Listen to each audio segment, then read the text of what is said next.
Bismillahirrahmanirrahim dan Assalamualaikum warahmatullahi wabarakatuh kepada pensyarah kami, Ustazah Nur Damia Husna dan juga rakan-rakan seperjuangan yang lain.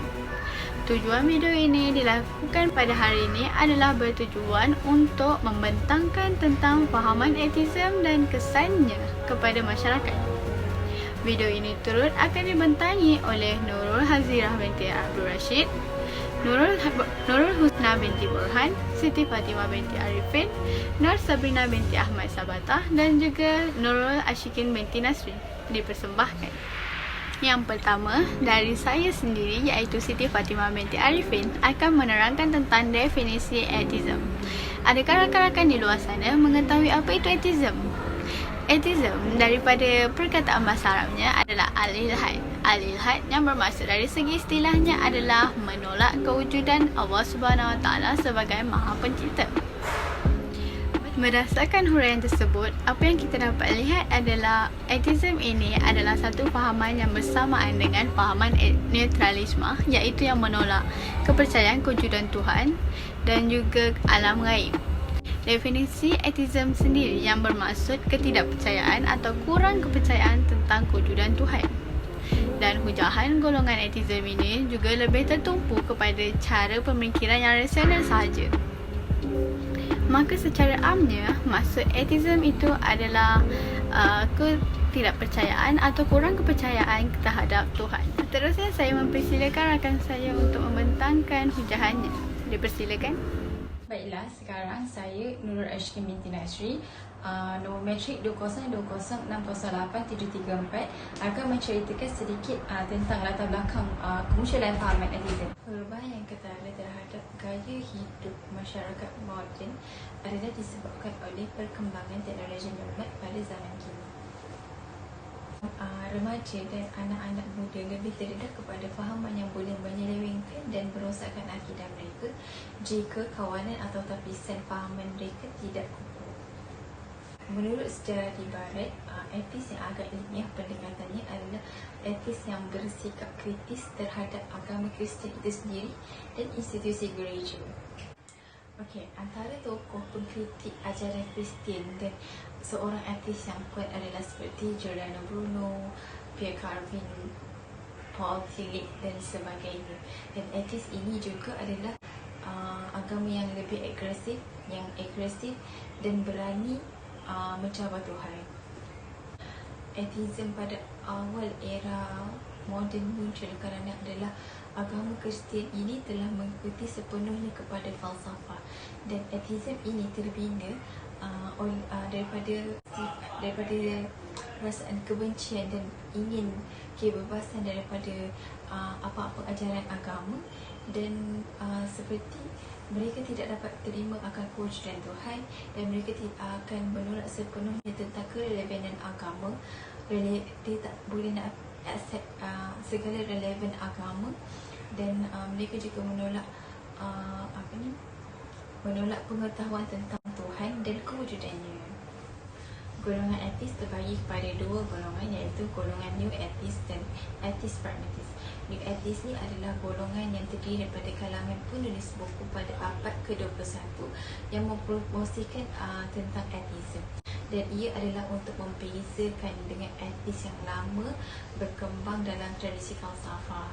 Ciri utama New Atheist ini adalah bahawa mereka mempercayai dan yakin yang sains itu mampu menjawab segala persoalan dasar, dan termasuklah pertanyaan tentang kewujudan Tuhan. Seterusnya adalah Atheist Pragmatist. Atheist Pragmatist ini adalah mereka menjalankan ritual keagamaan walaupun mereka tidak mempercayai kewujudan Tuhan. Dan menurut mereka bahawa alam semesta dan kehidupan boleh berfungsi walaupun tak ada Tuhan.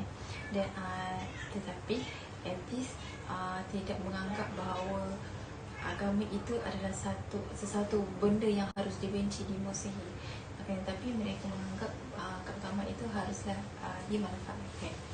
Tetapi golongan etism ini juga adalah satu bentuk kesyirikan yang besar. Pada tahun 1848 terdapat dua tokoh yang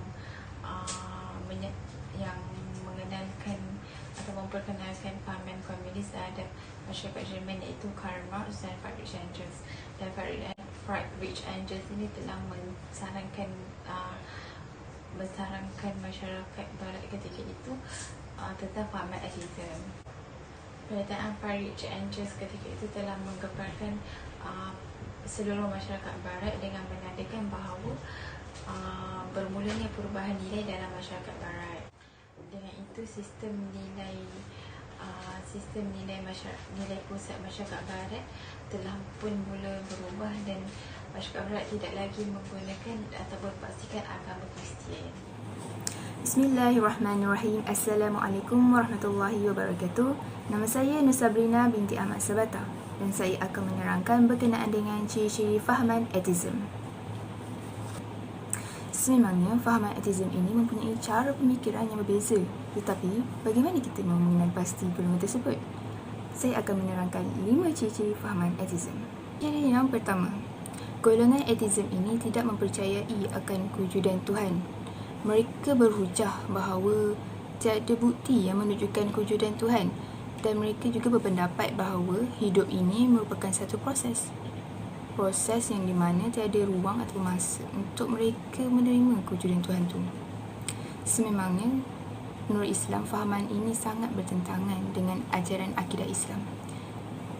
Kerana di dalam Islam kita diajar dengan ilmu tauhid, iaitu ilmu yang mengesakan Allah Subhanahu Wa Taala sebagai pencipta yang satu ataupun Tuhan yang satu.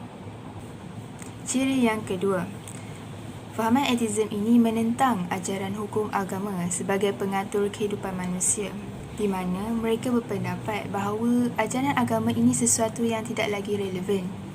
Seperti di dalam agama Islam, kita mempunyai hukum halal dan haram, dan di mana mereka menganggap hukum-hukum tersebut mengongkong diri mereka daripada melakukan perkara yang mereka suka. Ciri yang ketiga, golongan ateis ini menganggap diri mereka bebas daripada kawalan hukum agama. Sebagaimana yang kita tahu bahawa selain daripada mereka tidak percaya kepada kewujudan Tuhan, mereka juga tidak percaya kepada agama. Seperti agama-agama yang ada di dunia ini, iaitu ajaran Islam, Kristian, Hindu, Buddha dan lain-lain. Ciri yang keempat, golongan ateis ini mempercayai segala yang terjadi ataupun yang wujud di atas muka bumi ini adalah dengan sendirinya. Ulama Islam berpendapat bahawa golongan ateis ini tergolong dalam aliran Dahriyun. Imam Al-Ghazali yang merupakan tokoh Islam ada berpendapat bahawa golongan Dahriyun ini menolak Allah Subhanahu Wa Taala sebagai pencipta dan pentadbir alam ini. Ciri yang kelima, golongan ateis ini tidak mempercayai kewujudan dosa, pahala, syurga dan neraka. Ini bermaksud mereka tidak percaya kepada perkara yang gaib atau yang dikenali juga sebagai perkara samiat. Itulah 5 ciri fahaman ateism. Setelah mengenal pasti golongan ateis ini, kita sebagai umat Islam perlulah lebih berhati-hati apabila berdepan dengan golongan ini. Assalamualaikum warahmatullahi wabarakatuh. Nama saya Nur Sabiti Burhan. Seterusnya saya akan masuk kepada cabaran dalam menghadapi golongan ateism. Yang pertama sekali, penglibatan umat Islam dalam berdakwah. Secara umumnya, kita sebagai seorang Muslim ketahui bahawa Allah telah menciptakan kita sebagai seorang hamba dan khalifahnya di atas muka bumi ini. Ini menunjukkan suatu amanah buat kita untuk menyampaikan seruan Islam kepada seluruh umat manusia, termasuklah golongan ateism.